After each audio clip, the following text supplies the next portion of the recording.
Olá, hoje a gente vai fundo, numa situação que parece um tanto contraditória lá na Congregação Cristã no Brasil, a CCB.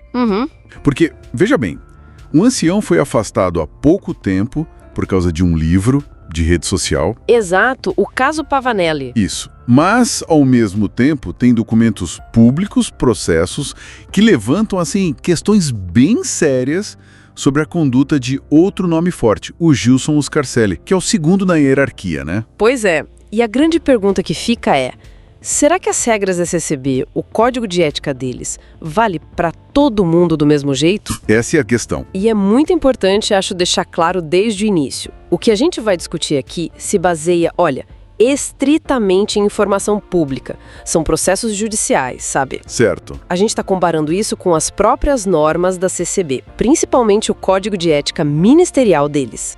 O objetivo não é difamar ninguém, não é fazer julgamento de valor, é analisar fatos documentados e questionar se a instituição é consistente na aplicação das suas próprias regras. A liberdade de informação permite isso, né? Com certeza. Então, olhando esses documentos, esse caso Scarcelli, ele envolve, na verdade, vários processos. Não é só um. Vários, sim. Mas tem um que chama mais atenção, que é um litígio envolvendo um hotel, o Grande Lago, lá em Avaré, São Paulo. A coisa envolve arrendamento, tentativa de compra. E as alegações que constam nos autos são pesadas, né? Falam de ocupação do imóvel sem pagar o que devia. Exato. E até uma tentativa de, simular a compra de um jeito que violaria o contrato original. Simulação contratual.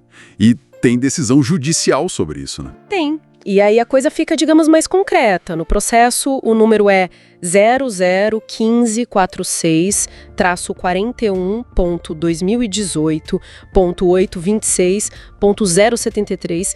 O Tribunal de Justiça de São Paulo, o TJSP, reconheceu que houve mesmo uma tentativa de simulação. O próprio tribunal reconheceu? Tribunal, e mais, condenou o Scarcelli por litigância de má-fé. O que significa, basicamente? Basicamente, tentar enganar o judiciário, né? Usar o processo para atrasar, para conseguir algo indevido. Isso é sério. Muito sério. E tem um desenvolvimento mais recente, parece, algo de julho de 2024. Isso, nos autos do processo. Consta lá uma petição do advogado do Scarcelli, o Rafael Mitteletti, onde ele teria reconhecido, formalmente, uma dívida do cliente de, no mínimo, 4 milhões de reais, ligada a essa história toda do hotel. 4 milhões é um valor expressivo. Bastante. E aí a gente precisa conectar isso com o que a própria CCB prega, né? Certo. O código interno? Exato. O artigo 9º, por exemplo, incisos 5 e 6, fala de idoneidade moral e espiritual, probidade. Probidade, honestidade. Isso. O artigo 6º, inciso 9, diz que não pode se apropriar de bens alheios. E ainda tem uma circular recente, a 189, de 2024, reforçando a necessidade de conduta irrepreensível, moral, familiar, social. Social também. Também.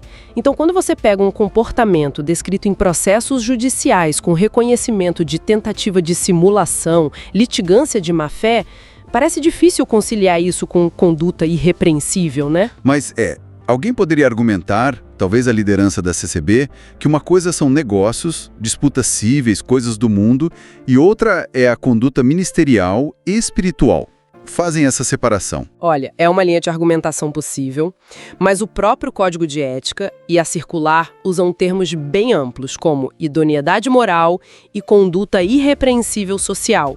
Não parece ter um asterisco dizendo, exceto nos negócios, sabe? Entendi. Probidade é probidade em qualquer área. E uma condenação por litigância de má-fé pela justiça, isso mancha a imagem de idoneidade social. Parece difícil negar. E é aí que a comparação com o caso Pavanelli fica mais gritante, né? Exatamente. Porque ele foi afastado por um livro teológico, por ter um perfil no Instagram. Coisas que, para muita gente, parecem bem menos graves do que enfrentar processos com reconhecimento judicial de má-fé e ainda por cima uma confissão de dívida milionária nos autos. É uma comparação inevitável.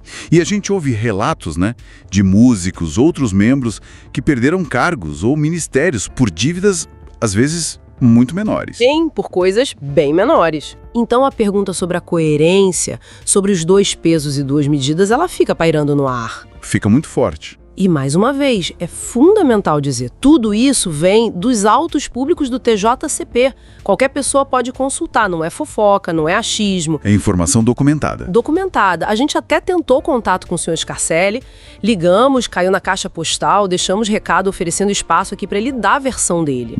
Mas, até agora, nada. O espaço continua aberto, claro. Certo. Então, resumindo a questão toda, o nó da coisa é: a Congregação Cristã do Brasil vai aplicar o seu próprio código de ética com o mesmo rigor que demonstrou em outros casos? Vão preservar aquela imagem de integridade que eles tanto prezam? Ou vai haver um critério diferente dependendo de quem está envolvido, da posição na hierarquia. Exato. Essa situação, na verdade, acaba sendo um teste para a própria instituição, né? É a chance da CCB mostrar, na prática, se o código de ética é para valer, para garantir a lisura de todo mundo lá dentro. Ou se é uma ferramenta usada seletivamente. Poilé, a reflexão que fica é essa: qual a distância entre os princípios éticos que são ditos, que estão no papel, e a aplicação real deles pela liderança? É a questão central. E a gente encerra lembrando: nossa análise foi toda baseada em documentos públicos, em processos judiciais. E o espaço para qualquer esclarecimento, claro, continua aberto. O foco aqui é a coerência da instituição com as suas próprias regras.